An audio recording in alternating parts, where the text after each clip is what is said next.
How did you get into all these things? Pictures with women, women crowding around you. For example, Femme magazine he said, he objectifies women on a mainstream platform, normalizing women as background rather than as actual human beings. In other words, you make women, according to them, props. Yeah, I mean, I guess I said the same thing about Hugh Hefner, right? I don't know. I just take pictures and the women are there, so I don't know. I mean, it's all up to interpretation. I mean, people can. What is your interpretation? That, you know, I have a bunch of women hanging around. How did that happen? Why do they hang around? Okay, that's a pretty good question. I guess, like, it started in, I don't know, maybe like 2012.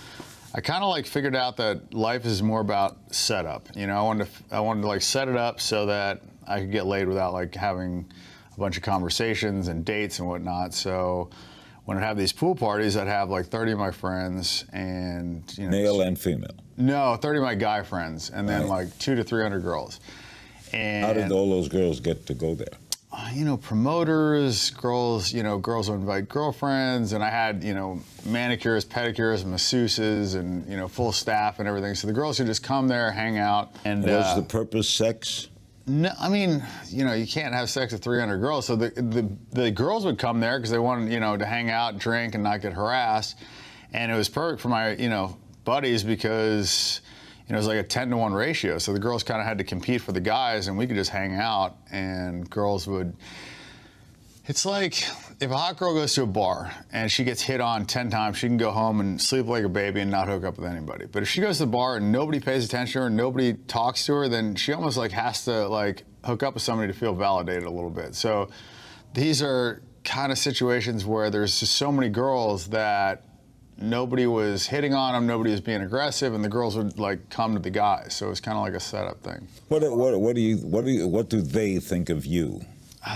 Depends on the girl. What do you think they do?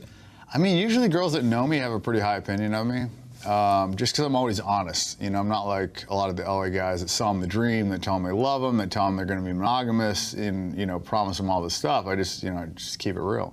Do you ever think, Dan, to yourself that you're using them? Not really, because, you know, it's like a lot of situations in LA. It's like both parties are benefiting. You don't think you use them? I mean, like I said before, I think there's, girl. I feel like a lot of times girls are using me. Like a lot of times girls use me to get back at their boyfriends or to piss off an ex, or, you know, I get used all the time.